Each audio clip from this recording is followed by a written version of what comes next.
बरसों बाद पहली बार आजाद राजस्थान की सरकारें जब से गठन हुई और इस देश के आजाद होने के 77 साल बाद पहली बार ये लाल पगड़ी वाला रेबारी राय का समाज इस राजस्थान की सामाजिक और राजनीतिक में इतिहास बनाने के लिए जो आया है, मैं आप सबका बहुत बहुत स्वागत करता हूं, बहुत बहुत धन्यवाद देता हूं और आप सबको बहुत बहुत अभिनंदन देता हूं।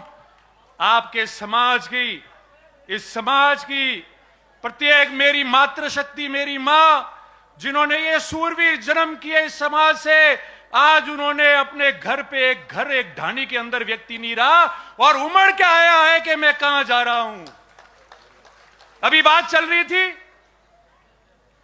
कि महाकुंभ में क्या है। हम मेले में जाते हैं, क्या पता होता है कि क्या होता है मेले में?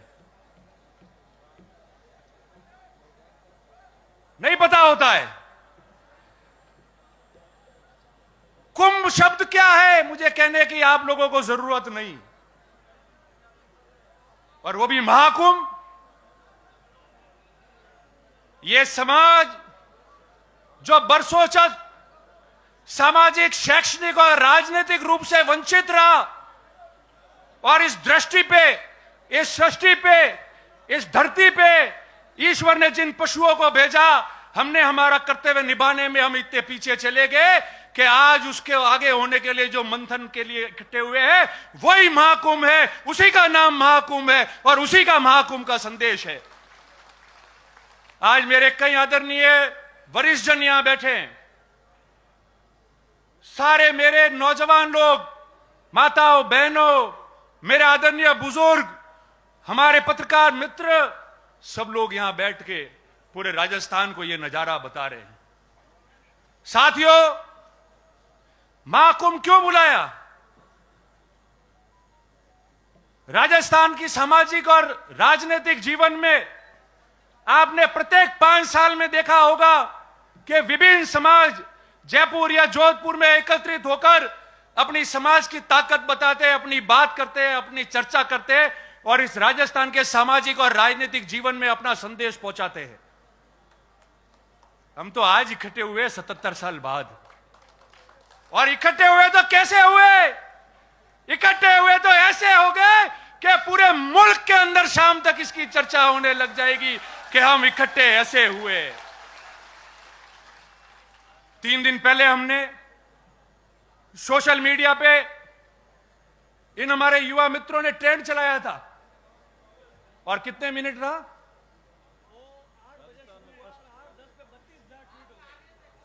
5, 7, 8 मिनट तक। तो उस दिन रात को 8 बजे बाद पूरे देश के अंदर हमारे महाकुंभ ने ट्रेंड किया और सर्वप्रथम प्रथम ट्विटर पे हमारा रबारी समाज का महाकुंभ रहा, 8 बजे से लेकर 8 बजे के 10 के बीच में। अब मैं आपको कुछ बातें साझा करना चाहता हूं। हम समाज के लोग यहां एकत्रित हुए, शिक्षा के लिए सब अपने हिसाब से मदद करते हैं, सब लोग बच्चों को कई हद तक पढ़ा रहे हैं, छात्रावासी बन रहे हैं, परीक्षा भी दे रहे हैं। आगे कितनी मजबूती से करें इसकी योजना बननी चाहिए। इसके बाद राजनीति की बात आई, सबने बात की राजनीति की, एमएलए एमपी की। मैं आज कोई सरकारों ने क्या किया क्या नहीं किया उसमें नहीं जाऊंगा। क्या करना है, क्या स्थिति है, क्यों है, उसके बारे में मैं चर्चा करूंगा। आज वर्ष 2023 है और ठीक 20 साल पहले वर्ष 2003 में हम लोग यहां जोधपुर में भी इकट्ठे हुए थे। हम सबका सपना था कि हमारा कोई ना कोई भाई राजस्थान से विधानसभा या लोकसभा का चुनाव लड़े, इस राजस्थान की बड़ी पंचायत में हमारा व्यक्ति पहुंचना चाहिए। ये सागर रायका जी हमारे बीच में बैठे हैं, जैसे रघु भाई आज पर्यवेक्षक बन के आए, 2000 में 20 साल पहले 2003 में ये सागर रायका जी पर्यवेक्षक थे जोधपुर संभाग के, और राजस्थान के इतिहास में सबसे पहले रेबारी समाज का व्यक्ति आप लोगों ने मुझे चुना, जो चुनाव लड़ने लायक हुआ और राजस्थान की पंचायत में चुनाव लड़ा मैंने। और हमने हार नहीं मानी। उसके बाद सिलसिला शुरू हुआ, बोर्ड का गठन हुआ, बोपा जी अध्यक्ष बने, पुनः चुनाव लड़े, जीत के गए।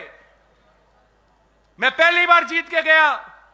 पहली बार को बनाते नहीं थे, मगर मुझे उस समय सरकार में सरकारी उप मुख्य सचेतक बना के राज्य मंत्री का दर्जा दिया और आने वाली सरकार में भोपा जी को मंत्री बनाना पड़ा। चलता रहेगा सिलसिला। ये जो गुजरात के हमारे भाई बैठे, हमारे वरिष्ठ लोग बैठे, सागर भाई हो, गोवा भाई हो, रणछोड़ भाई हो, रघु भाई हो, मावजी भाई हो, ये पड़ोस में है, हमारे सुख दुख के गवाह और भागीदार बने। हमेशा अलग अलग जगह हम लोगों की मदद की है, राजनीति में स्थापित होने में हमारी मदद की है। कभी हम पीछे नहीं हटे, हौसला नहीं हारे। 20 साल पहले हमारे पास क्या था, वहां तो बन गए थे एमएलए एमपी अध्यक्ष, मगर इन लोगों ने हमको निराश नहीं होने दिया। हमारे समाज का पूरे मुल्क में और पड़ोस में गुजरात और राजस्थान का ये प्रेम बना रहे, आप सबका आशीर्वाद सब पे रहे और ये समाज प्रगति करे, इसके बारे में आप लोगों को धन्यवाद प्रकट करता हूं। पर अब क्या हुआ? अब क्या हुआ? हमारे सभी सम्मानीय साधु संत विराजे हैं। अब तो आपके भी आशीर्वाद की जरूरत है। अब क्या हुआ? 2008 के पहले सिरोही में सान्नेसर महादेव में एक सम्मेलन हुआ समाज का। गुजरात के सारे नेता ही आए। मुझे याद है उस समय वो विधानसभा में अभी जो उपाध्यक्ष है भवान भाई भरवाड़, वो भी आए थे और उन्होंने कहा कि आप लोग चुन के जाओ, सबसे पहले मैं स्वागत करूंगा आप लोगों का। 2008 में आपके 2 प्रतिनिधि राजस्थान के विधानसभा में चुन के गए और राजस्थान के राजनीतिक में पहली बार इतिहास बना कि 50-60 साल बाद में पहली बार कोई 2 व्यक्ति रबारी समाज का जो है वो विधानसभा में जाके चुन के जाके बैठे वहां पे। और उसके बाद में 2013 का चुनाव आया। 2 में से कितने रहे? जोर से बोलो, जानते हो, राजनीति सब जानते हो। 1। आवाज आ रही है ना? आपकी आवाज है, मेरी नहीं है। और 2013 के बाद 2018 का चुनाव आया। ये 5 साल हुए, कितने हैं? जोर से बोलो, और जोर से। अरे नहीं आ रही आवाज, जोर से। मुंह हटा दी बोलो, मैंने ध्यान नहीं पड़ता। हम लो ये 0। कौन दोषी है?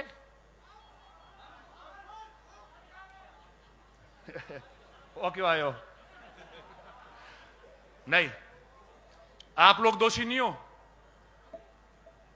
जो भी नेतागिरी करते हैं नेता, मेरे समेत, वो सब दोषी है। आप में से कोई दोषी नहीं।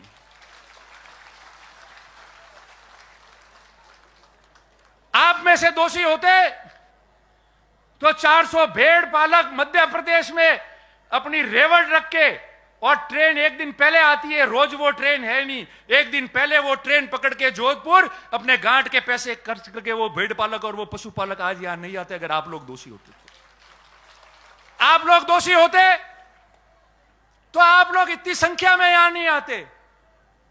आप लोग दोषी होते तो आज जो मां घर पे बुजुर्ग 80-90 साल की मां बैठी है, उसने भी अपने बेटे और पोता पोती को कहा कि जा बेटा वटे जोधपुर में मां कुंभ वेरियो थोड़ा वटे जाए ना, और मारी बाटी तो पागती थी लावेन खाऊ परी, थारे मां कुंभ में जाओ नो। आप लोग दोषी होते तो ऐसी बात नहीं होती।